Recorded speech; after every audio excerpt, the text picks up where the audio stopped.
Okay, maraming salamat guys sa pag-like ng channel ko na to guys. No, so bago yan guys, kapag like, comment at subscribe ka na ba sa aking channel? Mag-like, comment at subscribe na guys para matulungan mo naman ang aking munting channel. So dito guys, papakita ko sa inyo guys kung paano yung pinakamagandang moves guys para bagyuhin natin yung kalaban natin guys. Parang zombie attack kung nangyayari nito guys, pero ito ipapakita natin guys kung paano umatake. 60% guys winning combination na pwede kang manalo sa larong ito guys.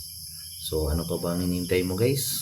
Mag-like, comment at subscribe na para sa ating video tutorial, lalo na sa mga beginners dyan. So dito guys, papakita natin kung paano mo may panalo ang laro sa napakadaling paraan. 60% ang winning moves na to guys. So ito guys, pisa natin. Halimbawa ang kalaban mo nag-move dyan, kaka-counter mo lang siya. Ayan guys, yung karamihan na opening ng kalaban natin guys, no. So kapag ganyan na yung sitwasyon guys, naku guys, ito na yung isa sa pinakamagandang opening na talagang pwede ka nang manalo, no. So ganito guys, ilang beses na to nangyari sa akin sa paglalaro ko, pero dito nagulat sa akin yung kalaban ko kung paano ba ginawa yung ano na to guys, no.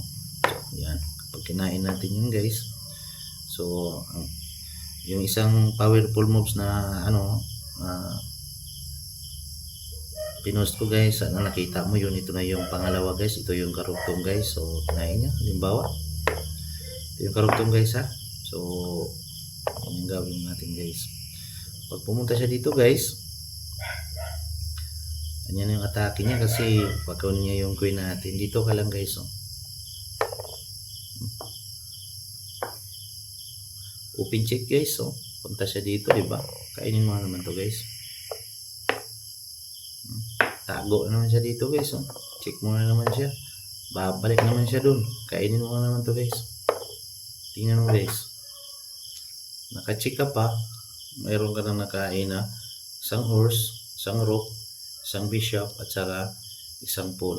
Samantala sa kanya guys, isang horse lang.